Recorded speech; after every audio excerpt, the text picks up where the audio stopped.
नमस्कार, स्वागत है आपका आवाज अड्डा में। और गुजरात पे आज चर्चा करेंगे। गुजरात में चुनावों की तारीख के ऐलान के बाद आम आदमी पार्टी ने अपने मुख्यमंत्री पद के उम्मीदवार का भी ऐलान कर दिया है। भारतीय जनता पार्टी की तरफ से पहले से ऐलान है, कांग्रेस ने कोई ऐलान नहीं किया है। तो यानी चुनाव अब धीरे धीरे उस तरफ बढ़ रहा है जहाँ पे बहुत सारे समीकरण देखने को मिलेंगे। तो क्या फ़र्क पड़ रहा है, किस तरीके के समीकरण बन रहे हैं, कौन लीड ले रहा है, ग्राउंड की रिपोर्ट्स क्या है, इन सब बातों को जानना समझना चाहिए, क्योंकि चुनाव के समय ये परिस्थितियां तेज़ी से बदलती हैं। भारतीय जनता पार्टी की वहाँ 27 सालों से सरकार है और बहुत सारी बीच बीच में चैलेंजिंग पार्टीज़ आईं, खासतौर पे कांग्रेस, लेकिन कभी सत्ता में नहीं आ पाई। 2017 का चुनाव ज़रूर मेंशन में आना चाहिए, क्योंकि वहाँ पे बहुत कोशिश की थी, लेकिन उसके बावजूद सत्ता से दूर रहे। उसके बाद कांग्रेस ने कहें तो इन्वेस्टेड नहीं रखा अपने आप को, धीरे धीरे वो नज़ारा कम हुआ और इसीलिए आम आदमी पार्टी ने प्रवेश किया। और ऐसा लगता है कि वो बहुत तेज़ी से अपने प्रभाव को वहाँ जमा रहे हैं। किसका नुकसान कर रहे हैं, किसके वोट कट रहे हैं, अर्बन में कट रहे हैं, रूरल में कट रहे हैं, कहाँ क्या परिस्थिति बन रही है, यह सिर्फ एक ऑप्टिक्स है, यह हो सकता है एक नैरेटिव हो, ग्राउंड रियलिटी कुछ और हो। इन सब बातों को आज हम लोग समझने की कोशिश करेंगे। पहले एक रिपोर्ट देखिए आप।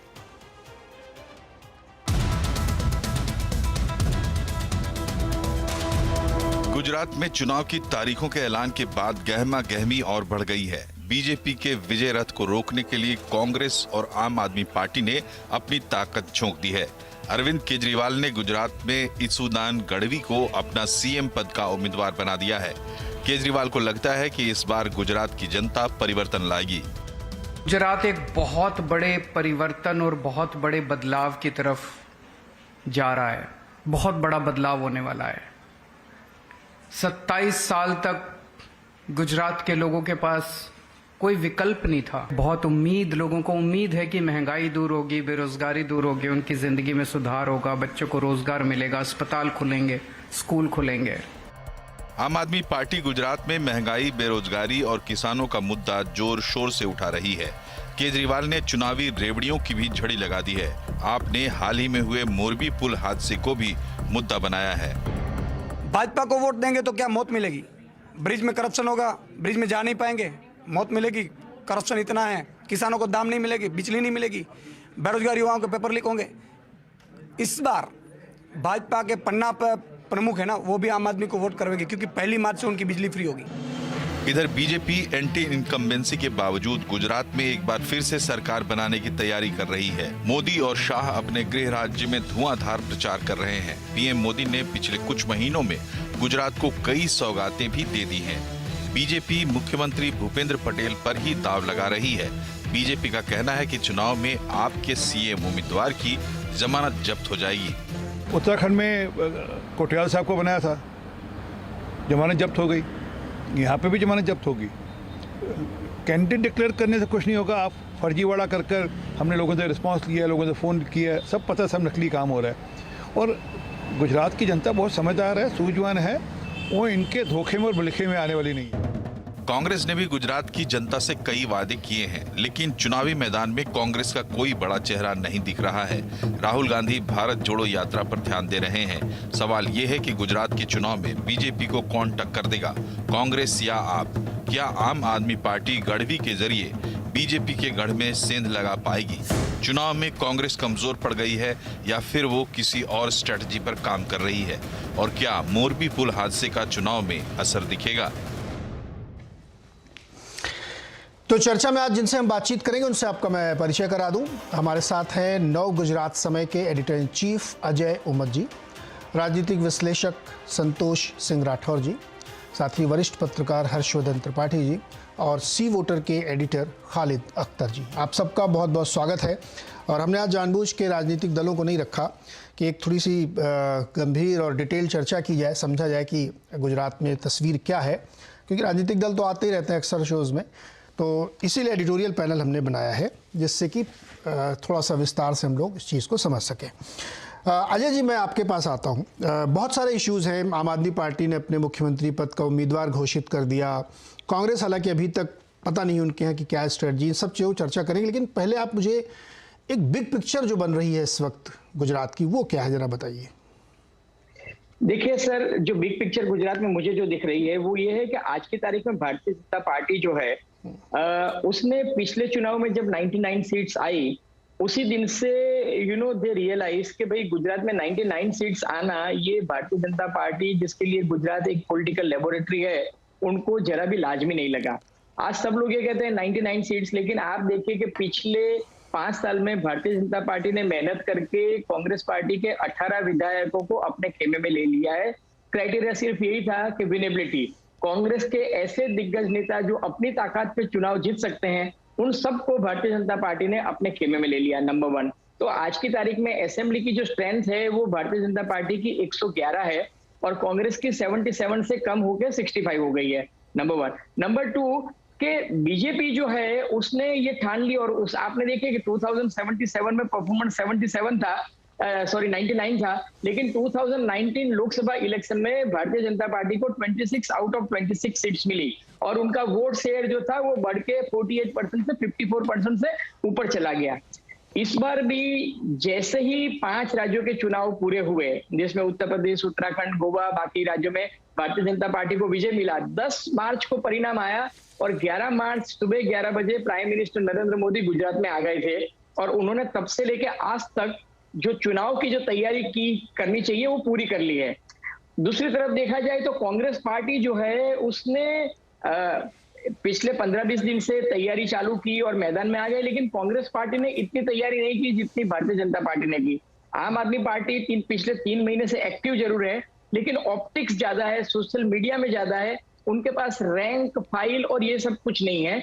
इसलिए देखिए जो चर्चा होती है आम आदमी पार्टी की वो टीवी डिबेट्स में और उसमें होती है, लेकिन ग्राउंड पे जो होना चाहिए ना, जैसे Congress party all said and done, Congress party के पास उनका रैंक एंड फाइल है, संगठन है और किसी भी कीमत में आप देखें तो कांग्रेस पार्टी का वोट शेयर है वो 38% से नीचे नहीं जा रहा है। पिछले 5 चुनावों में आप देखिए तो जब नरेंद्र भाई मोदी गुजरात के मुख्यमंत्री थे तब 127 सीट्स मिली थी बीजेपी को, लेकिन उसके बाद के चुनाव में 117, उसके बाद 115 और लास्ट चुनाव में 99। मतलब बीजेपी का वोट शेयर है वो धीरे धीरे कम हो रहा है, जबकि कांग्रेस 51 से 59, 59 से 65, 65 से 77 तक गई है। इसका मतलब कि कांग्रेस का वोट शेयर बढ़ा है और पिछले चुनाव में, विधानसभा चुनाव में दोनों के बीच का डिफरेंस जो था वो सिर्फ 8% था, बीजेपी को 49.4 और कांग्रेस को 41.8। मेरा कहने का तात्पर्य यह है कि हम सब कह रहे हैं, लेकिन कांग्रेस पार्टी आज की तारीख में 127 सीट्स जो रूरल एरिया में है वहां पर ज्यादा फोकस कर रही है, मुस्लिम एरिया में वहां फोकस कर रही है, क्योंकि कांग्रेस जानती है कि पिछले चुनाव में भी जब भारतीय जनता पार्टी की स्थिति थोड़ी कठिन थी तब भी 4 सिटी अहमदाबाद, बड़ौदा, राजकोट एंड सूरत, इसकी 55 में से 44 सीट जो थी वो बीजेपी को मिली थी। मतलब अर्बन एरियाज में बीजेपी का स्ट्राइक रेट जो है 80% से ज्यादा है और कांग्रेस को सिर्फ वही सीट मिली जो मुस्लिम इलाकों वाले थी, जैसे जमालपुर है, कालूपुर है, दरियापुर है, शहर कोटड़ा है, बापूनगर है, जो दलित मुस्लिम वाली सीट थी। इसलिए कांग्रेस पार्टी इस बार ट्राइबल वोटर, आदिवासी वोटर, जो मैं कहना चाहता हूँ ओबीसी वोटर और मुस्लिम वोटर वाली सीट है उस पर फोकस कर रही है, जहां पे पिछली बार वो चुनाव जीती थी। मतलब central Gujarat, north Gujarat, south Gujarat में ट्राइबल एरिया और सौराष्ट्र का कोस्टल एरिया। बाकी कांग्रेस को मालूम है कि वहां नहीं जीत पाएगी, जबकि आम आदमी पार्टी जो डिसरप्टिव है वो दोनों के वोट काट सकती है। अजय जी, एक बात आपने अपने जिक्र किया कि आम आदमी पार्टी की चर्चा सोशल मीडिया या चैनल्स पे या नैरेटिव्स में बहुत ज़्यादा है, लेकिन अगर इनका पैटर्न देखें आम आदमी पार्टी का, चाहे वो दिल्ली में रहा हो या पंजाब में रहा हो, तो इनके पास रैंक एंड फाइल तो कहीं नहीं थी, मतलब दिल्ली में भी नहीं थी, पंजाब में भी नहीं थी, लेकिन ये एक अलग टाइप की, सवाल कर लूँ, एक अलग टाइप की पॉलिटिक्स करते हैं, उसके बाद वो गेन कर ले जाते हैं। तो क्या ऐसा गुजरात में नहीं हो पाएगा? देखिए, पिछली बार भी आम आदमी पार्टी गुजरात में चुनाव जीती थी और सभी सीट पे आम आदमी पार्टी की जमानत जब्त हो गई थी, उनका वोट शेयर 0.1% भी नहीं था। इस बार कांग्रेस पार्टी के सामने आम आदमी पार्टी ने पिछली बार सूरत म्युनिसिपल कॉर्पोरेशन में उन्होंने अच्छा प्रदर्शन किया, अच्छा मतलब 27 सीट्स उनको मिली, जबकि कांग्रेस को 0 सीट्स मिली। लेकिन यहाँ बीजेपी के लिए जो ये त्रिकोणीय मुकाबला है, गुजरात का आप इतिहास देखें तो चिमन भाई पटेल बहुत कद्दावर चीफ मिनिस्टर थे, जिन्होंने इंदिरा गांधी के सामने उस जमाने में लड़ाई लड़ी थी और अपनी खुद की पॉलिटिकल पार्टी बनाई थी, किसान मजदूर लोक पक्ष, लेकिन उनको 12 से ज्यादा सीट नहीं मिली। शंकर सिंह वाघेला, जिसने भारतीय जनता पार्टी से अलग होने के बाद अपनी खुद की पॉलिटिकल पार्टी बनाई, उनको सिर्फ 4 सीट मिली थी, जबकि उनको सेंट्रल की देवेगौड़ा और बाकी सब सरकार का सपोर्ट था, क्योंकि वो सब बीजेपी को हराना चाहते थे। उनको भी सिर्फ 4 सीट मिली थी। और केशुभाई पटेल, जो 8 साल तक गुजरात में चीफ मिनिस्टर रहे, सबसे ज्यादा सीट जीतने का उनका भी एक रिकॉर्ड अपनी तरफ बना था। वो केशुभाई ने भी जब परिवर्तन पार्टी बनाई तो उनको सिर्फ 2 सीट मिली। कहने का तात्पर्य है कि थर्ड फोर्स जो है उसको गुजरात में लोग बहुत ज्यादा एक्सेप्ट नहीं करते हैं। हाँ, ये एक प्रॉब्लम है। और दूसरा कि आम आदमी पार्टी, आपने बताया कि ये ऑप्टिक्स और सोशल मीडिया और उनका एक पैटर्न अलग है, लेकिन सिर्फ गुजरात में कास्ट फैक्टर जो है ना वो काफी मायने रखता है। अब कास्ट फैक्टर में आप देखिए कि भूपेंद्र भाई पटेल को सीएम बनाया गया, सब बदल डालो की थियरी लाके, तो इसलिए बनाया गया भूपेंद्र भाई को क्योंकि वो पटेल कम्युनिटी को बिलोंग करते हैं। तो बीजेपी अपने हिंदुत्व की वोट को भी कंसोलिडेट करता है और साथ में कास्ट फैक्टर भी देखता है। जबकि आम आदमी पार्टी के पास ऐसा कोई कास्ट फैक्टर नहीं है कि जिसका मतलब एक परफेक्ट वोट बैंक उनको मिलेगी। और आज इन्होंने जो डिक्लेयर किया है ईसुदान गढ़वी, उससे भी कोई कास्ट फैक्टर का एडवांटेज नहीं है। जी, आपने एक बड़ा अच्छा पॉइंट रखा कि गुजरात की जनता बहुत जल्दी से एक्सेप्ट नहीं करती किसी नए पार्टी को, या कई सारे उदाहरण भी आपने गिनाए, इसको हम आगे और डिस्कस करेंगे। ईसुदान गढ़वी जो नए सीएम के तौर पे आम आदमी पार्टी ने प्रोजेक्ट किया है, उन्होंने अपना जो भी तरीका अपनाया, तो उनके बारे में बता दूं कि एक मूलतः एक पत्रकार रहे हैं लंबे समय तक कई अलग अलग जगहों पे, चैनलों पे, और 2021 में इन्होंने ज्वाइन किया। जामनगर के पास 4-5 किलोमीटर दूर पर एक जगह है, गांव है, खंबाड़िया से चुनाव लड़ सकते हैं, वहाँ के रहने वाले हैं। किसानों के कई मुद्दे इन्होंने अपने शोज़ में उठाए हैं, जिसके ज़रिए काफ़ी पॉपुलर हुआ। 2022 में इन्होंने बाकायदा इसमें शामिल हुए और एक्टिव हुए, और अब वो एक उम्मीदवार के तौर पे सामने है। तो ये थोड़ा सा बैकग्राउंड जानना कि ये ईसुदान गढ़वी कौन है। हर्षवर्धन त्रिपाठी, आपके हिसाब से क्या समीकरण है इस वक्त गुजरात के? नीरज जी, मुझे लगता है कि अजय जी ने बहुत विस्तार से बात की, लेकिन 2-3 मोटे मोटे पॉइंट हैं।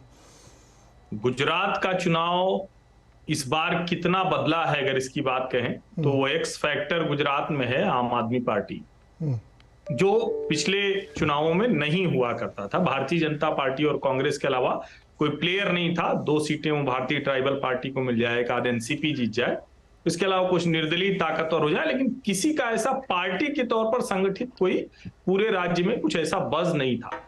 तो सबसे पहली बात यह कि आम आदमी पार्टी ने चुनावों को रोचक बना दिया, लेकिन ये रोचकता किसके पक्ष में जा रही है? आम आदमी पार्टी की ये रोचकता जो भारतीय जनता पार्टी का एक जो पहले से ही, जिसको हम कहते हैं ना कि 2017 के चुनाव में 4 लड़के इकट्ठा हो गए, पाटीदारों का बड़ा गुस्सा था, लगा कि मोदी जी अब गुजरात छोड़ के चले गए हैं, अमित शाह चले गए हैं, तो अब भारतीय जनता पार्टी पे अटैक किया जा सकता है, हमला किया जा सकता है, तोड़ा जा सकता है। और राहुल गांधी उस वक्त अगुआ थे उन 3 लड़कों के साथ, चौथे लड़के के तौर पर, तो उसको गुजरात की जनता ने सोचा कि हाँ कुछ हो सकता है। लेकिन नरेंद्र मोदी का राज्य था, वो उतरे और उन्होंने एकदम से जीत खींच ली। अब उसके बाद क्या हुआ? उसके बाद का घटनाक्रम ये हुआ कि जो अरविंद केजरीवाल 2014 के चुनाव से काशी से लेकर, वडोदरा से लेकर गांधीनगर तक जा रहे थे, राहुल गांधी 2017 के बाद एकदम से गायब हो गए। लेकिन अरविंद केजरीवाल वहां से गायब नहीं, और किसान आंदोलन के दौरान के नेता, सामाजिक कार्यकर्ता, एनजीओ एक्टिविस्ट, पत्रकार, इन सब को जोड़ने का काम किया। और उन्होंने समझाया कि देखिए अब कांग्रेस पार्टी उसकी जो पीक थी वो वहां पहुंच चुकी है, 77 पर वो पहुंच गई।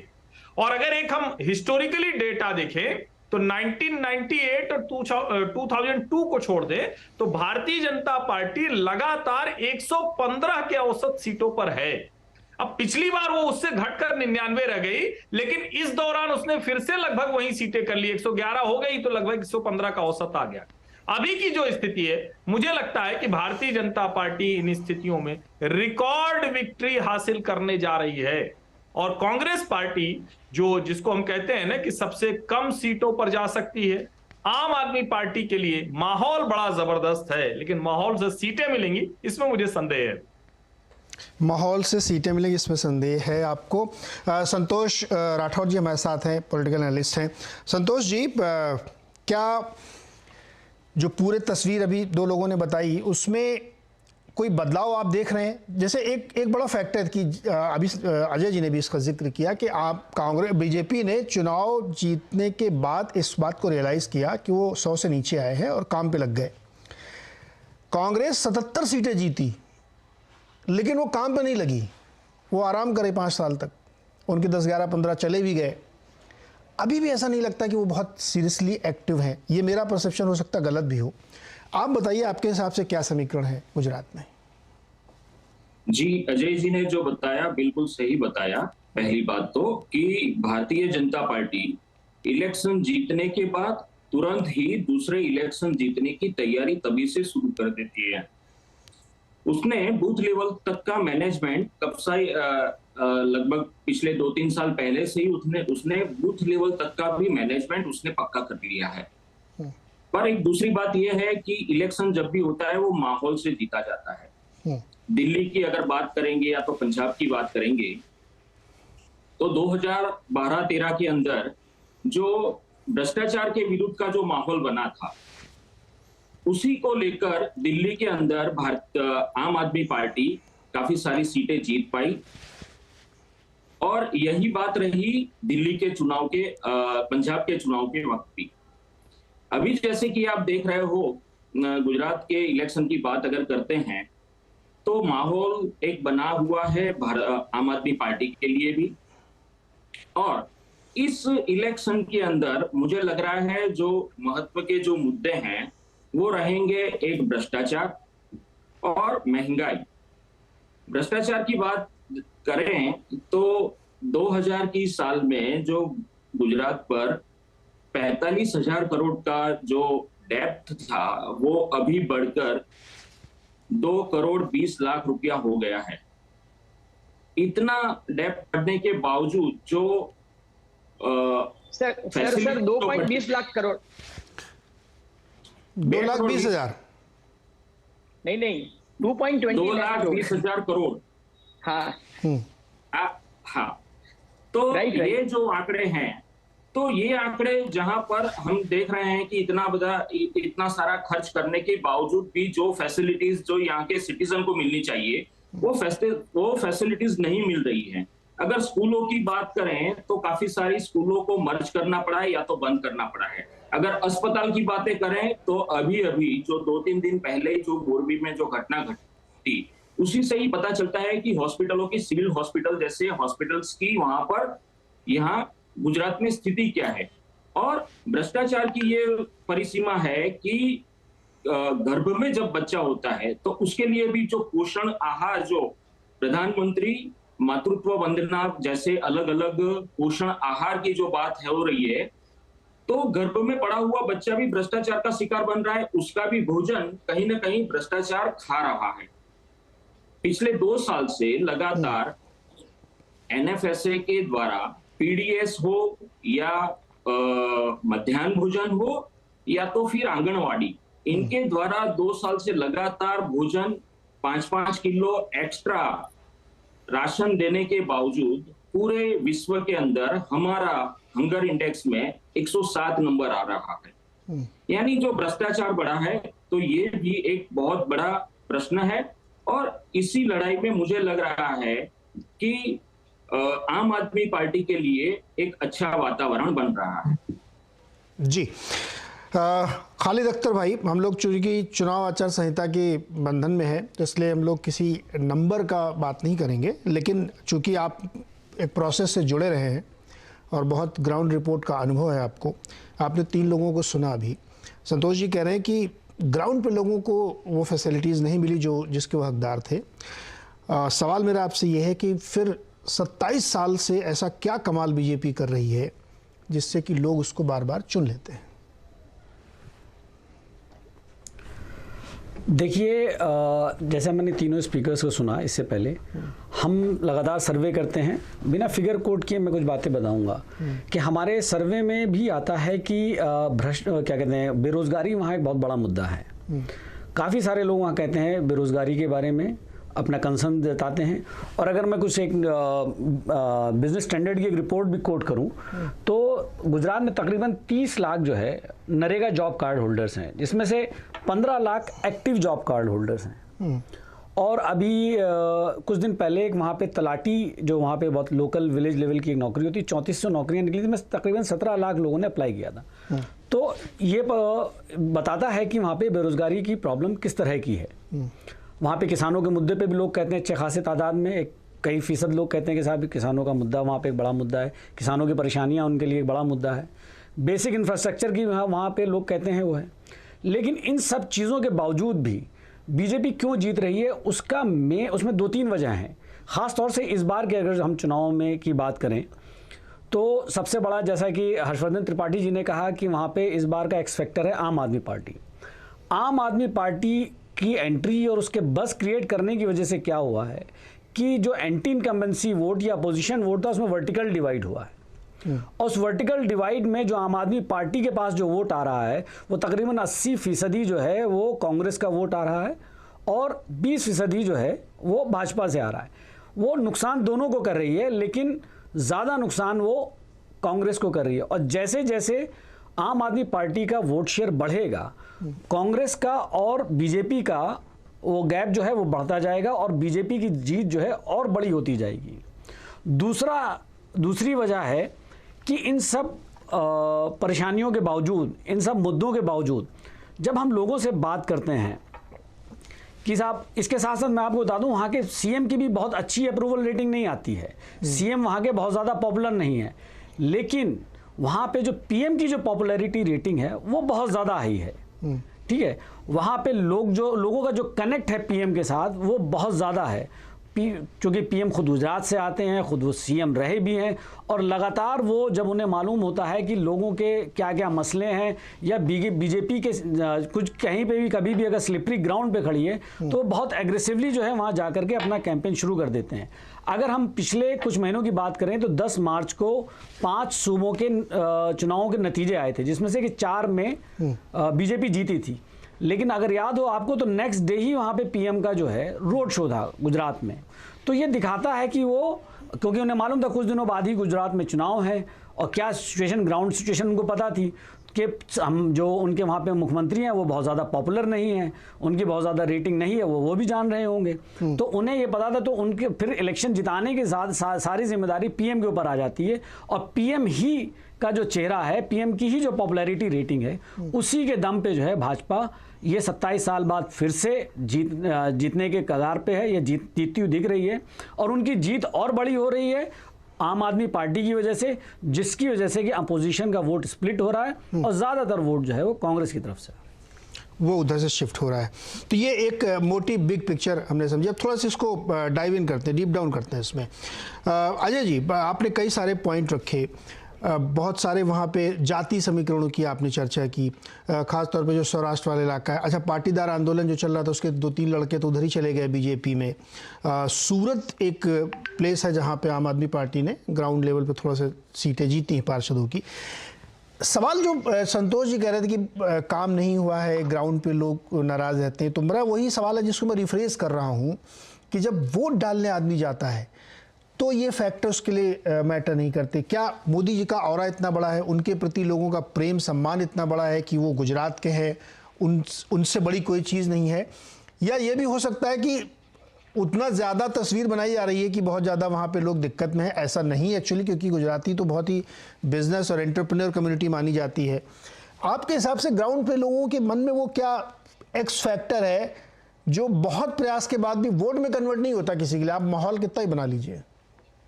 देखो, जो हमारे साथी साइकोलॉजिस्ट ने बात कही है वो बिल्कुल सही है। उसने कहा कि भाई पीएम की पॉपुलैरिटी का लेवल है, और वो गुजराती में कहा जाता है कि भाई राम के नाम पे पत्थर भी तैर जाते हैं।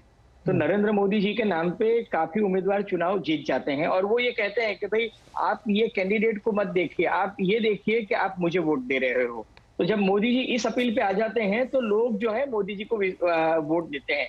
दूसरा, जो हमारे साथीदार ने बताया एक्स फैक्टर की बात, मैं आपको बताऊं कि जब आम आदमी पार्टी नहीं थी तो एनसीपी, बीएसपी और ये सब पार्टी भी जो वोट काटती थी वो वोट जो है वो कांग्रेस का ही काटती थी, क्योंकि बीजेपी की जो हिंदुत्व वाली जो वोट बैंक है वो काफी स्ट्रांग है और बीजेपी अपनी वो हिंदुत्व वाली वोट बैंक है उसको हमेशा कंसोलिडेट करती है, चाहे वो 370 अबोलिशन के नाम पे करे, राम मंदिर के नाम पे करे, या इस बार आप देखिए कि कोड ऑफ कंडक्ट लगने से पहले जो आखिरी कैबिनेट मीटिंग होती है जिसमें सबसे इंपॉर्टेंट डिसीजन लिए जाते हैं जो पेंडिंग होते हैं, उसमें जो लास्ट डिसीजन जो था वो ये था कि भाई अगर हम री इलेक्ट होते हैं तो गुजरात में यूनिफॉर्म सिविल कोड जो है हम लेके आएंगे।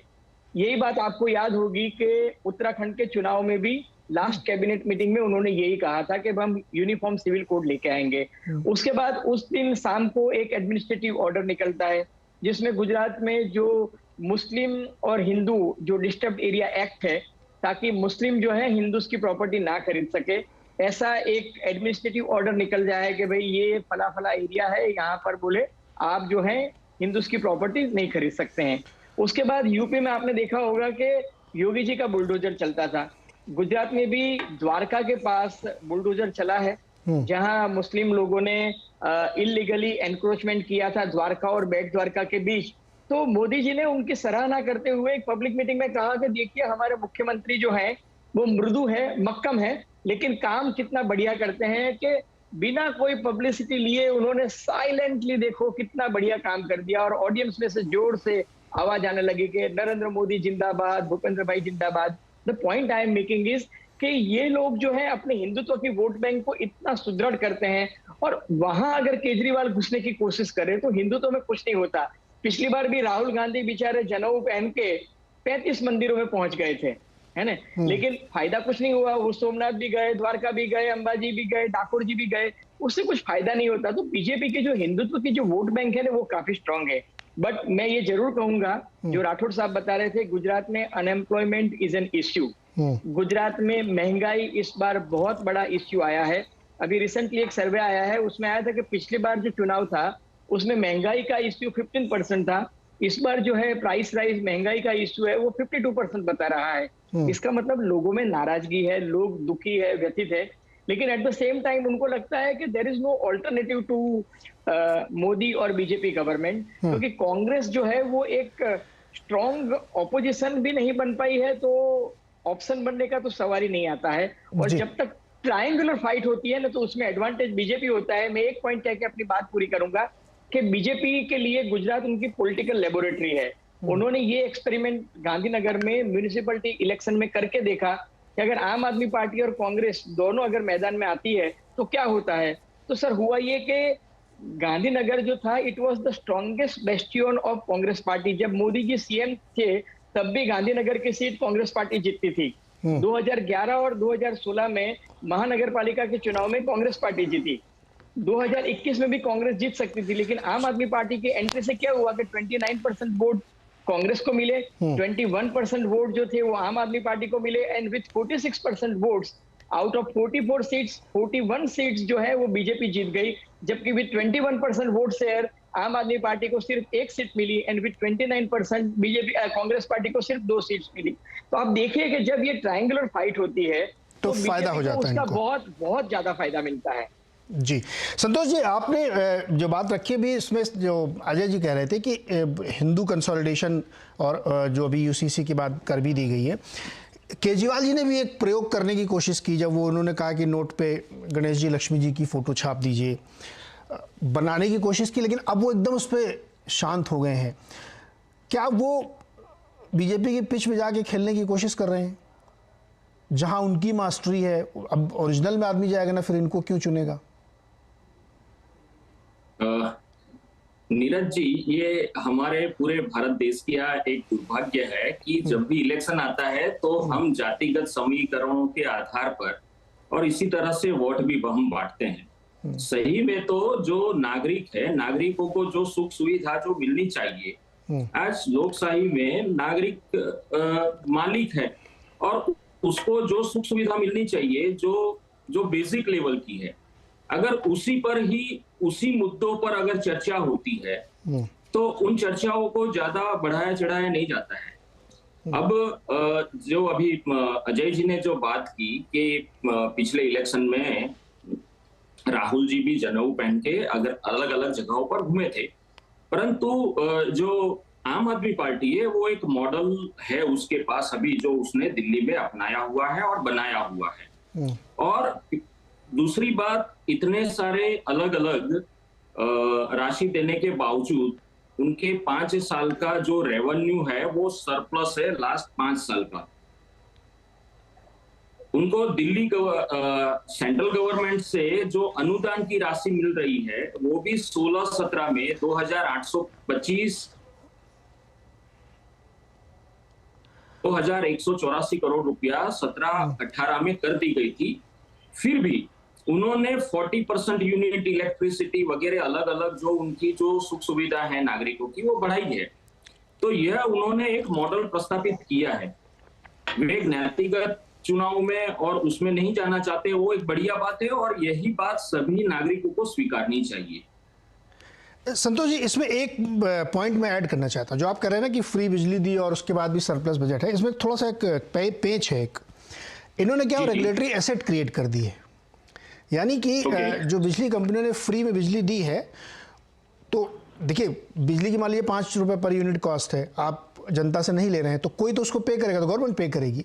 तो ये लोग क्या करते हैं, कंपनी को नहीं देते हैं, उसकी रिसीवेबल बन जाती है, और वो रिसीवेबल चूंकि सॉवरेन गारंटी है गवर्नमेंट की, तो आप बैंक से उसके लिए वर्किंग कैपिटल ले सकते हैं। तो वो दिखता नहीं पब्लिक को, लेकिन एक्चुअली वो बहुत बड़ा एक रेगुलेटरी एसेट क्रिएट कर दिया आपने कंपनीज के ऊपर, और चूंकि सरकार का है इसलिए आपको दिखता नहीं, दिक्कत नहीं होती। तो इसलिए एक बहुत बड़ा ऑप्टिक्स ये भी है कि फ्री में, there is nothing free in the world, free में कुछ नहीं मिलता सर, समबडी हैज टू पे। तो ये इसलिए मैंने कहा कि ये साफ हो जाना चाहिए। जी बिल्कुल नीरज जी, पर वो फ्री देने के बावजूद कुछ भी फ्री तो है ही नहीं, पर जो सरप्लस जो जा रहा है कैग के रिपोर्ट के आधार पर, सर वो सरप्लस घट रहा है, वही तो कह रहा हूं संतोष जी, वो सरप्लस आप लगातार 3-4-5 सालों की बैलेंस शीट देखिए, वो कम होता जा रहा है, और जिस दिन आप वो कंपनी को पूरा पे कर देंगे तो वो सरप्लस नेगेटिव हो जाएगा। आपको एक मैं छोटी सी बात बताऊं, एक इलेक्ट्रिसिटी बिल की चर्चा चल रही है, वो पार्लियामेंट में लाया जाएगा। उस बिल में असली विरोध क्या है राज्यों का, वो ये है कि अभी तक आप जो बिजली फ्री में देते हैं पब्लिक को आपने फ्री में दे दी, उसका पेमेंट सरकार से आप लेते हैं। वो बिल ये कहता है कि नहीं, अब आप ये मत करिए, आप जो है हमको पूरा पैसा दे दीजिए, आप सरकार से लेते रहिए। अब यहाँ पे फंस जाएंगे आप, क्योंकि आप वो एसेट क्रिएट नहीं कर सकते आप। तो इसका भारी विरोध है, पता नहीं वो उसमें रखा जाएगा नहीं रखा जाएगा, वो बिल पास होगा नहीं पाएगा, वो भी एक राजनीतिक तौर पर बड़ा विवादित है। लेकिन जैसे ही आप पेमेंट करने लगेंगे तो वो फिर वो जो सरप्लस है वो नेगेटिव हो जाए। खैर इसमें हम लोग नहीं जाते, बहुत दिल्ली की मॉडल की चर्चा भी, हम लोग गुजरात पे वापस लौटते हैं। हर्षवर्धन, एक और मुझे मुद्दा समझाइए कि जो गोपाल इटालिया जी थे वो है, मतलब वो पाटीदार समुदाय उससे आते हैं, और ये जो आसुदानी जी हैं ये पिछड़ा वर्ग से आते हैं। क्या इसकी वजह से कुछ जाति समीकरणों में फर्क पड़ेगा? देखिए नीरज जी, इससे जाति समीकरण में फर्क मतलब कोई बहुत बड़ा डिफरेंस आ जाएगा ये नहीं होता है। गोपाल इटालिया चूंकि पाटीदार थे, लेकिन गोपाल इटालिया की जो सबसे बड़ी एक कहें कि कमी है कि गोपाल इटालिया कम्युनिस्ट पाटीदार है, वो वामपंथी मिजाज के पाटीदार हैं, और पाटीदारों का जो धर्म भीरू होना है, जितनी कथाएं चलती हैं, जितने स्वामीनारायण संप्रदाय के मंदिर हैं, जितने वहां बड़े सामाजिक कार्य हैं, वो पाटीदार समाज करता है। और पाटीदार समाज का बड़ा वर्ग, वैसे तो किसी एक को नहीं कहा जा सकता कोई जाति कोई समूह हो, पूरी तरह से एक तरह का होता है। तो गोपाल इटालिया उस पहचान के साथ फिट नहीं हुई। अब ईशुदान गढ़वी पत्रकार रहे हैं, उनकी एक अपनी अलग तरह की छवि रही है, लेकिन वो भी छवि उन्हीं के बीच में है जो किसान आंदोलन, विशेष करके पाटीदार आंदोलन के समय में जो चला था, उसके वो एक वर्ग को लुभाते हैं। अब उसमें कुछ नया जोड़ पाएंगे क्या, मुझे इसमें संदेह दिखता है। और एक बात मैं जरूर कहूंगा, देखिए अगर आप ध्यान से देखिए, बहुत चर्चा करते हैं Arvind ji Delhi model Delhi model Delhi model, लेकिन आप ध्यान से अगर देखिए, और मैं तो कहूंगा कि जितने अभी आवाज अड्डा के दर्शक देख रहे हैं, आप सर्च कर लीजिए, 2014 से हर बार वो गुजरात जाते हैं और कहते हैं दिल्ली मॉडल। 15 से लेकर 22 हो गया, दिल्ली का एक कोई मॉडल दिखता नहीं। जब वो गुजरात में जाके लोगों को बताते हैं कि हमने अभी एजुकेशन में ये किया है, तो ये हो सकता है कि कहीं पर आप कह दें कि ये सरकारी विद्यालय कम अच्छा है, बहुत ज्यादा अच्छा है, लेकिन दिल्ली की तुलना में जो काम वो कह रहे हैं, वो 2011-12 में मुख्यमंत्री रहते हुए वो सारे प्रोजेक्ट नरेंद्र मोदी शुरू कर चुके हैं। फिर जब आप कहते हैं कि दिल्ली की तुलना में यहां क्या है, तो आप उन कारोबारियों के बीच में बता रहे होते हैं। जैसे राहुल गांधी कहते हैं ना कि सब कुछ लोग चला रहे हैं, 2 लोगों की जेब में जा रहा है, तो वो तो पूरा समाज ही कारोबारियों का है, वहां जाके वो पिटते हैं। और जो सबसे बड़ी बात है जिसको मैं एक लाइन में डिस्क्राइब करता हूं कि जो दिल्ली मॉडल था ना, गुजरात मॉडल में जाके नरेंद्र मोदी के गुजरात मॉडल में वो सैंडविच हो गया है, सिसक रहा है। इसलिए देखिए उसकी बहुत बात नहीं होती है। अब बहुत सलीके से अरविंद केजरीवाल दूसरी तरफ बात करते हुए दिखते हैं, क्लियर कट किसी दिल्ली मॉडल की बात नहीं करते हैं। और अब तो वो खबरें भी चलने लगी ना, कहा जाता है चुनाव आप लड़ने जाते हैं तो बहुत सा अच्छा बुरा सामने आता है कि कौन शराब पीते हुए पकड़ा गया था, कौन किस वजह से पकड़ा गया था, वो सब सामने आ रहा है। तो मुझे नहीं लगता कि इससे कोई अरविंद केजरीवाल को लाभ मिलने वाला है उनकी पार्टी। जी खालिद भाई, आपके के जो ट्रैकर के ऑब्जर्वेशंस होंगे वो बड़े गौर से आपने पढ़े होंगे। अब मैं थोड़ा कांग्रेस की बात करना चाहता हूँ कि कांग्रेस क्यों इतना मतलब सुस्त मंद है और वो उसको इतना सीरियसली नहीं ले रही है। मैं ये बात इसलिए कह रहा हूँ कि लोग मेरे ऊपर आपत्ति कर सकते हैं कि आप ये बात कैसे कह सकते हैं कांग्रेस सीरियसली नहीं ले रही है। मैं इसलिए कह रहा हूँ क्योंकि वो दिखते नहीं है। अगर आपके विधायक वहाँ पे नहीं है, कोई बड़े नेता नहीं, अब उनका सबसे बड़ा चेहरा राहुल गांधी है, वो यात्रा में है। प्रियंका जी हिमाचल प्रदेश के दौरे में लगी हुई हैं, वहाँ जा रहे हैं अशोक गहलोत जी राजस्थान के सीएम। तो ऐसा लगता नहीं कि वो लोग उस चुनाव को इतना सीरियसली लड़ रहे हैं। क्या ये मेरी धारणा गलत है क्या? नहीं, ये आपकी धारणा सही है। और लास्ट टाइम भी अगर याद होगा आपको नीरज जी, जब मैं यहाँ पे सर आया था आपके शो में, तो कांग्रेस के मैंने ये बात रखी थी, तो कांग्रेस के स्पोक्स पर्सन इसको थोड़ा सा उनको पसंद नहीं आई थी। देखिए, हमारा जो नेशनल ट्रैकर है जो डेली बेसिस पे हमारा चलता है, उसमें ये आता है कि कांग्रेस पार्टी के लिए वोट खींचने में कांग्रेस के जितने भी लीडर्स हैं उसमें सबसे ज़्यादा कुव्वत आज की तारीख में भी राहुल गांधी की है। ठीक है, बहुत सारे लोग उन्हें पसंद कर सकते हैं, नापसंद कर सकते हैं, लेकिन पैन इंडिया लेवल पे कांग्रेस का कोई भी बड़ा नेता उनके आसपास नहीं आता है कांग्रेस के लिए वोट लाने के मामले में। और देखिए, इसका असर 2017 के चुनाव में भी हुआ था। 2017 में से पहले कांग्रेस की स्ट्रेटजी गुजरात में अमूमन ये रहती थी, राजीव गांधी के वक्त में या फिर इंदिरा जी के वक्त में या और सोनिया जी के वक्त में भी, कि आते थे, एक हवाई रैली की और चले गए। 2017 में एक डिफरेंट स्ट्रेटजी अपनाई गई। गुजरात के चारों रीजन्स जो हैं, south Gujarat, north Gujarat, central Gujarat और कच्छ सौराष्ट्र, उन चारों रीजन्स में राहुल गांधी ने 3-3 दिन दिए थे, तकरीबन 12 दिन वो लगातार वहाँ पे रहे थे। और उसका नतीजा ये हुआ था, और वो उस टाइप की हवाई रैलीज नहीं थी, रोड शोज़ भी किए, कहीं कहीं जाकर के चाय भी पी लोगों के साथ। वो जनेऊ वाला जो वाक़या वो भी उन्होंने करने की कोशिश करी, सॉफ्ट हिंदुत्व को वोट तोड़ने की कोशिश करी। ठीक है, लेकिन उसका ये हुआ नतीजा कि भाई पहली बार हुआ कि बीजेपी 99 से कम सीटों पे आई। और दूसरा उसका एस्पेक्ट ये था कि अभी जो गुजरात के जो वरिष्ठ पत्रकार है वो बैठे हैं, बता देंगे कि बीजेपी की जो जीत भी थी वो महज 7 सीट ज़्यादा थे मेजॉरिटी मार्क से 92 के, और उसमें भी वो बहुत स्लिपरी ग्राउंड पे खड़े थे। क्यों? क्योंकि कि 7 सीटें ऐसी थीं जो 1000 वोट से कम से जीती हारी गई थी, जिसमें बीजेपी ने 3 जीती थी, और तकरीबन 35 सीटें ऐसी थीं जो 5000 से कम वोटों से हार जीत हुई थी, उसमें 16 सीटें बीजेपी ने जीती थी। तो बीजेपी की जीत जो थी वो बहुत स्लिपरी ग्राउंड पे थी। लेकिन और अगर कांग्रेस उसके बाद से अगर लगातार वहाँ लगी रहती तो हो सकता था कि आज के टाइम में सिचुएशन, जो स्पेस उनकी आम आदमी पार्टी ने खाई है, वो हो सकता था नहीं खाती। अब कांग्रेस का वहाँ पे पिछले 5 सालों में बहुत सुस्त रहना, इनफैक्ट अब जो चुनाव के पिछले 3-4 महीने में भी एकदम सुस्त रहना, गांधी फैमिली के किसी का भी वहाँ पे कैंपेन करने ना जाना, ना ही राहुल गांधी के बारे में बात कीजिए तो कांग्रेस वाले कहने लगते हैं साहब आपको पता होना चाहिए वो भारत जोड़ो यात्रा कर रहे हैं। मानते हैं साहब, उनका अभी तक का 2004 की राजनीति में एंट्री के बाद से सबसे ज़्यादा एम्बिशियस पॉलिटिकल उनका प्रोग्राम, मास कॉन्ट्रैक्ट प्रोग्राम चल रहा है। लेकिन उनके जो स्ट्रेटेजिस्ट थे, ना जाने क्यों उनको सिर्फ एक सीधी लाइन खींचने में इंटरेस्ट था। भाई वो डाइवर्ट भी किया जा सकता है गुजरात से, या फिर जैसे अभी वो राहुल गांधी यात्रा छोड़ करके खड़गे जी के जो है उसमें आए, शपथ में आए, तो उसी बीच में उनकी 7 दिन, 8 दिन, 10 दिन की यात्रा जो है गुजरात में रखी जा सकती थी, फिर he would have joined back the Bharat जोड़ो यात्रा। लेकिन ना जाने क्यों वो उनका भारत जोड़ो यात्रा है लेकिन गुजरात छोड़ो यात्रा भी है। अब ये तो उनके स्ट्रेटजिस्ट या उनके जो इलेक्शन कैंपेन प्लानर्स हैं वही बता सकते हैं कि वो क्यों ऐसा कर रहे हैं। लेकिन हाँ, ये है कि कोई भी और नेता, और दूसरा 2017 से और अभी तक में एक सबसे बड़ी तब्दीली ये है कि जो इनके सबसे बड़े गुजरात के जो फेस थे, अहमद पटेल मैनेजर भी थे, वो अब नहीं है। और कोई भी कांग्रेस के पास ऐसा नेता नहीं है जिसकी पैन स्टेट अपील हो।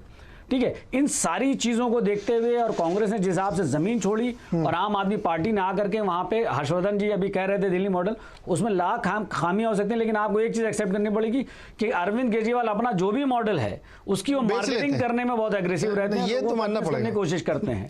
नहीं, ये तो है, बेच लेते हैं अपना। वो जो है वहाँ पे जी, तो वहाँ पे वो अपनी फ्री बीज को लेकर के, डेवलपमेंटल स्कीम्स को लेकर के, अभी अपने एजुकेशन, दिल्ली के एजुकेशन मॉडल को लेकर के लोगों में एग्रेसिव कैंपेन करके और कांग्रेस की सुस्ती को लेकर के उसका फायदा उठाते हुए वो कांग्रेस की जमीन ज्यादा खींच ले गए हैं। और एक और चीज बता दूं मैं आपको कि 1 महीना पहले जब हमने सर्वे किया था तो आम आदमी पार्टी का जो वोट शेयर था वो अब उस थ्रेशोल्ड पे नहीं पहुंचा था जहां पे वो सीट कन्वर्जन में होता। पैन स्टेट उनका एक वोट शेयर बढ़ रहा था, लेकिन सीट कन्वर्जन के थ्रेशोल्ड पे नहीं पहुंचा था।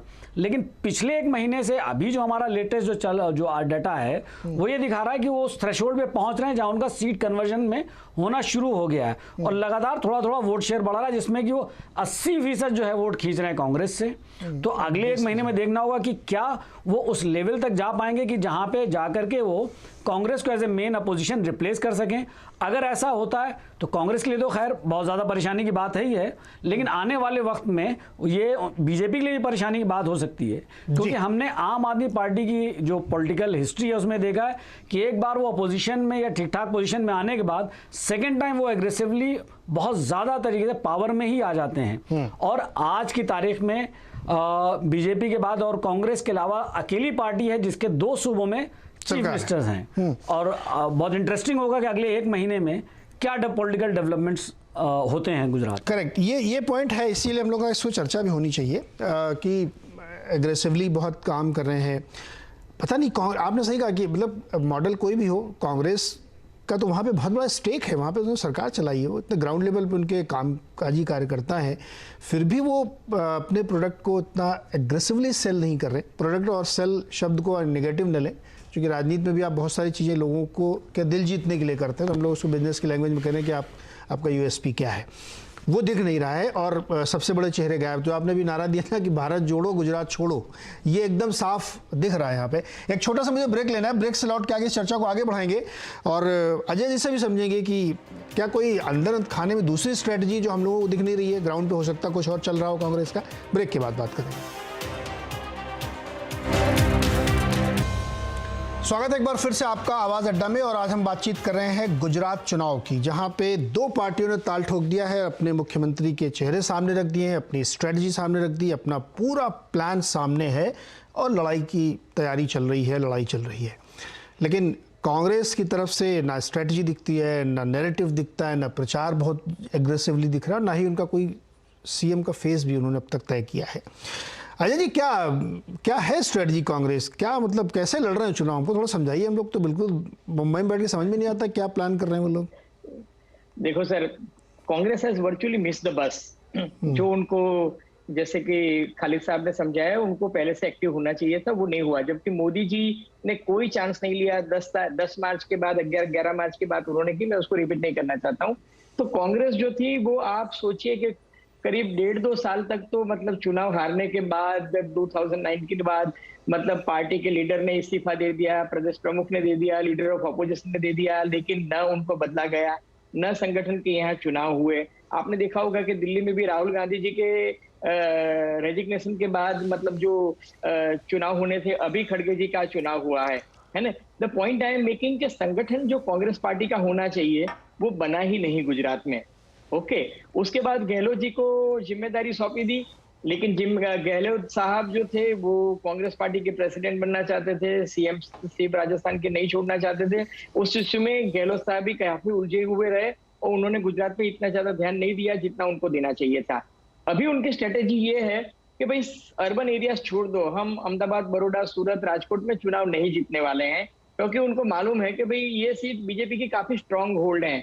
जैसे कि अभी वो खालिद जी ने बताया सर मैं आपको बताऊं कि ये अहमदाबाद, बड़ौदा, सूरत, राजकोट की जो 4 मेट्रो सिटीज है उसमें 55 में से 44 सीट्स पिछली बार भी जब बीजेपी की स्थिति खराब थी तब उन्होंने जीते थे। तो अभी कांग्रेस पार्टी जो है 127 सीट्स जो रूरल एरियाज में है, जहां पिछली बार उनको 77 सीट्स मिली थी टोटल, उसमें से 7 सीट में सिटी एरियाज के निकाल देता हूं। जैसे अहमदाबाद है तो अहमदाबाद में मुस्लिम इलाके जो हैं, जैसे कालूपुर है, जमालपुर है, दरियापुर है, शहर कोटरा जो दलित कम मुस्लिम वाला एरिया है, या बापू नगर, इस तरह की सीट जहां मुस्लिम वोट्स उनको लगते हैं। तो अभी Congress is focusing on OBC votes, Muslim votes, adivasi मतलब ट्राइबल वोट्स, उसके ऊपर कांग्रेस ज्यादा फोकस कर रही है। सेंट्रल गुजरात, साउथ गुजरात और कोस्टल बेल्ट में ओली वोट्स के ऊपर वो फोकस कर रही है। उन्होंने अब ये मान लिया है कि हम जो है वो अर्बन एरियाज में बीजेपी के साथ वो नहीं करेंगे।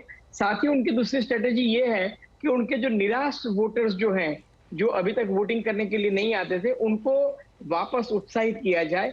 तो वो जो फोकस लड़ाई जो है वो उनकी 127 सीट्स पे है, जिसमें इस बार वो साउथ गुजरात में ट्राइबल बेल्ट जो है, डांग, आहवा, फिर वलसाड के आसपास धर्मपुर वाला इलाका, राजपीपला, नर्मदा डिस्ट्रिक्ट, छोटा उदेपुर डिस्ट्रिक्ट, पंचमहाल, दाहोद, बनासकाठा, साबरकाठा और चरोतर, जिसमें महिसागर डिस्ट्रिक्ट भी आता है, खेड़ा भी आता है, नडियाद भी आता है, आनंद भी आता है, इस एरिया में ज्यादा वो फोकस कर रहे हैं। और वहां सौराष्ट्र में कोस्टल एरिया में जैसे अमरेली है, सुरेंद्र नगर है, जामनगर रूरल है, पोरबंदर है, उस एरिया में वो ज्यादा फोकस कर रहे हैं जी, अर्बन एरियाज में नहीं कर रहे हैं।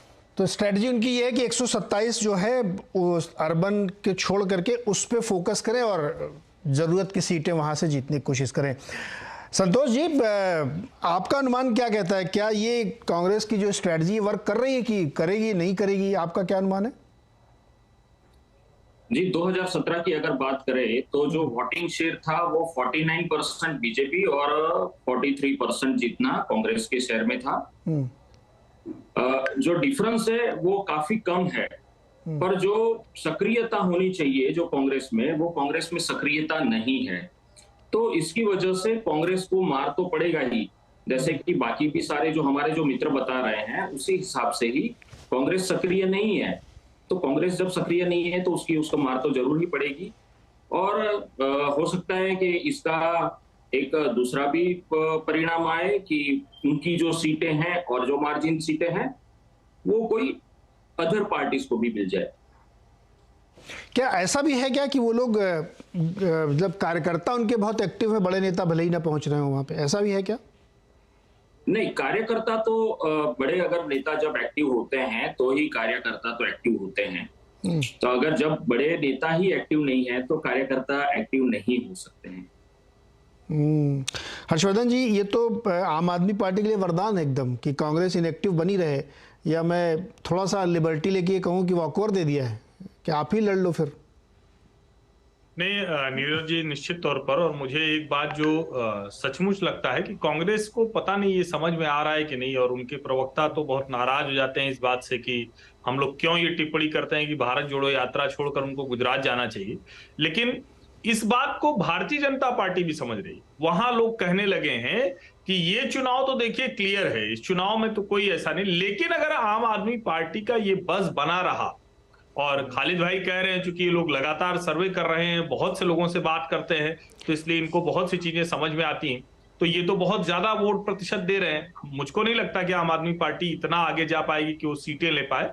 लेकिन अगर वो सीटें ले पाती है या नहीं ले पाती, अगले चुनाव में अगर उसको एक जिसको कहते हैं ना थ्रेशोल्ड वो पार कर गई, लिमिट पार कर गई, तो फिर तो भाजपा बनाम आम आदमी पार्टी हो जाएगा। और अगर गुजरात से कांग्रेस पार्टी गायब हुई तो मैं ये नहीं कह रहा हूं कि जो नरेंद्र मोदी और अमित शाह कहते थे कांग्रेस मुक्त भारत वो पूरी तरह से हो जाएगा, लेकिन यकीन मानिए लगभग कांग्रेस मुक्त भारत जैसी स्थिति हो जाएगी।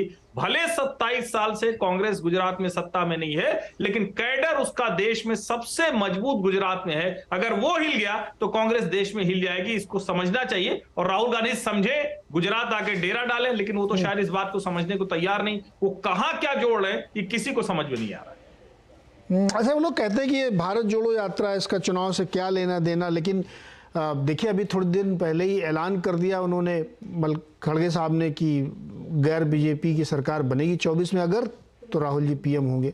अब ये यात्रा तो इसीलिए कर रहे हैं ना आप, अब यात्रा कोई चैरिटी के लिए थोड़ी चल रही कि कांग्रेस कोई एनजीओ है कि देश जोड़ो एनजीओ चला रहा है। कर तो आप राजनीति के लिए रहे हैं, तो जब आपके जो थाली में सामने रखा 2 इलेक्शन, उसको एकदम छोड़ के खड़े हैं। अख्तर भाई, आपकी क्या स्ट्रेटजी कहती है, आपके ऑब्जर्वेशन क्या कहते हैं इस बारे में? मैं आ रहा हूँ अजय जी, आपके पास आता हूँ मैं। या वेलकम जी। अख्तर भाई बोलिए आप। देखिए, भारत जोड़ो यात्रा आप कर रहे हैं, नेशनल पर्सपेक्टिव से आप कर रहे हैं, वो अच्छी बात है, लेकिन नेशनल पर्सपेक्टिव भी जो होता है वो आपके स्टेट्स के पर्सपेक्टिव से ही जुड़ करके बनता है। ठीक है, अब इमीडिएट आपका एग्जामिनेशन है गुजरात में, लेकिन आप वहाँ की तैयारी नहीं कर रहे हैं। इनफैक्ट मैं आपको बताऊँ कि हिमाचल प्रदेश में भी अगर आप देखेंगे, हिमाचल प्रदेश में हमारा सर्वे कहता है कि 2 ही बाइपोलर कंटेस्ट है और थोड़ा नज़दीकी भी होता हुआ दिख रहा है, लेकिन वहाँ पे भी उस शिद्दत से कैंपेन नहीं है जैसा कि होना चाहिए। और गुजरात को तो कतई जो है, चलिए सर राहुल गांधी नहीं जा रहे हैं, तो बाकी जो गांधी फैमिली है जिसको ज़्यादा ट्रैक्शन मिलता है compare to any other leader of the Congress party, वो भी नहीं जा रहे हैं। तो अगर आपको नेशनल, तो क्या अब आने वाले वक्त में जो और जगह चुनाव हैं, क्या उनमें भी कैंपेन राहुल गांधी जाएंगे या नहीं जाएंगे, उनकी भारत जोड़ो यात्रा के हिसाब से ही होगा? तो आप मतलब किस तरह की सियासत करना चाह रहे हैं, ये बहुत कंफ्यूजिंग है कि आप नेशनल चुनाव तो चुनाव के लिए तो आप कवायद कर रहे हैं जीतने की, लेकिन उसके पहले जितने भी स्टेट में, और ये भी जानिए देखिए कि आने के अभी के दोनों चुनाव और आने वाले जितने चुनाव हैं वो ज़्यादातर वो उन स्टेट्स में चुनाव हैं जो बाइपोलर हैं। जैसे कि अभी जो गुजरात अभी तक बाइपोलर था, इस बार आकर के वो जो है ट्रायंगुलर फाइट हुई है। हिमाचल प्रदेश बाइपोलर है, नेक्स्ट ईयर आपके राजस्थान, छत्तीसगढ़, मध्य प्रदेश, ये सारी जगह बाइपोलर स्टेट्स हैं जहां कांग्रेस एक मेजर स्टेक होल्डर है।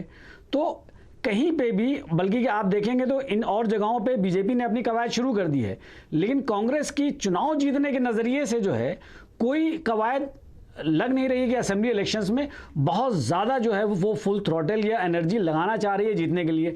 अब वो ऐसा क्यों है, ये तो साहब उनके स्ट्रेटेजिस्ट ही बता सकते हैं या उनकी लीडरशिप बता सकती है, या लीडरशिप को कौन जो समझा रहे हैं वो बता सकते हैं। जैसे भारत जोड़ो यात्रा के, मैं किसी कांग्रेस नेता के साथ बैठा बात कर रहा था तो उन्होंने बोला साहब वो जयराम रमेश और दिग्विजय सिंह बता सकते हैं कि वो ऐसा क्यों है। ठीक है, तो अब वो स्ट्रेटजी ऐसी क्यों ड्राफ्ट की गई है वो तो वो बता सके, लेकिन जो हम लोगों को बाहर से लगता है वो ये है कि भारत जोड़ो यात्रा से उनका बज़ वहाँ पे तो क्रिएट हो रहा है जहाँ पे वो हैं। जैसा कि कर्नाटका में उनको ठीक ठाक रिस्पांस मिला है और उस रिस्पांस का नतीजा उनको कर्नाटका इलेक्शंस में हो सकता है दिखाई भी दे। ठीक है, लेकिन उसके साथ साथ ज़रूरत थी कि जहाँ चुनाव हैं, अगर आप इस भारत जोड़ो यात्रा के दौरान गुजरात में अगर आप चुनाव हारते हैं तो, और हिमाचल प्रदेश में भी अगर नहीं आप सरकार में वापस आ पाते हैं, जहां हर 5 साल में सरकार बदलने की एक रवायत सी है, तो इसके लार्जर मैसेजिंग आप सोचिए क्या होगी। जो इलेक्टोरेट है वो आपकी भारत जोड़ो यात्रा से के मतलब कि आप उसमें लोगों को कितना कन्विंस कर पा रहे हैं, और लार्जर मैसेजिंग जो है बहुत ज़्यादा अगेंस्ट हो जाएगी। हो सकता है, शायद मैं ज़्यादा कह रहा हूँ कि ऐसा ना हो कि राहुल गांधी की कांग्रेस लीडरशिप फिर से क्वेश्चनेबल हो जाए कि साहब इनमें वो मादा है कि नहीं है। ये बिल्कुल सही बात है अख्तर साहब की। ये हम लोग कई बार सवाल पूछते हैं और बहुत बार मैं पूछ रहा हूँ कि इन चुनावों में क्यों नहीं एक्टिव है। खैर ये बात सही है, इसका जवाब वही लोग दे सकते हैं, हम लोग केवल अनुमान लगा सकते हैं कि ऐसा क्या हुआ होगा। लेकिन इस पूरी चर्चा में जो 4-5 पॉइंट निकल के आए वो हमारे दर्शकों के लिए है कि एक तो ये कि वहाँ पे क्या मुद्दे हैं जिसमें चुनाव हो रहा है। आम आदमी पार्टी बज़ क्रिएट कर रही है, लेकिन वोट में कितना कन्वर्ट होगा, सीटें कितनी मिलेंगी, ये अभी थोड़ा और समय आएगा तब पता चलेगा। कांग्रेस का वोट खिसक रहा है, ये हमारे एनालिसिस में निकल के आया। और बीजेपी अभी भी बहुत स्ट्रांग होल्ड में, और अगर ट्रायंगुलर फाइट ठीक से हो गई तो उसको और ज़्यादा सीटों का फायदा होगा, क्योंकि वो वोट बंटवारे का एक नेचुरल है जो उनको मिलता है। तो ये सारी चीज़ें इस चर्चा में निकल के आ रही हैं। फिर कभी हम लोग बैठेंगे और एक लंबी चर्चा करेंगे, क्योंकि अभी तो चुनाव का माहौल शुरू हुआ है ठीक से, अभी थोड़ा और गर्माएगा तो इस पर और बातचीत करेंगे। आज के लिए फ़िलहाल इतना ही। बहुत बहुत शुक्रिया हमारे साथ जुड़ने के लिए। सभी मेहमानों का धन्यवाद।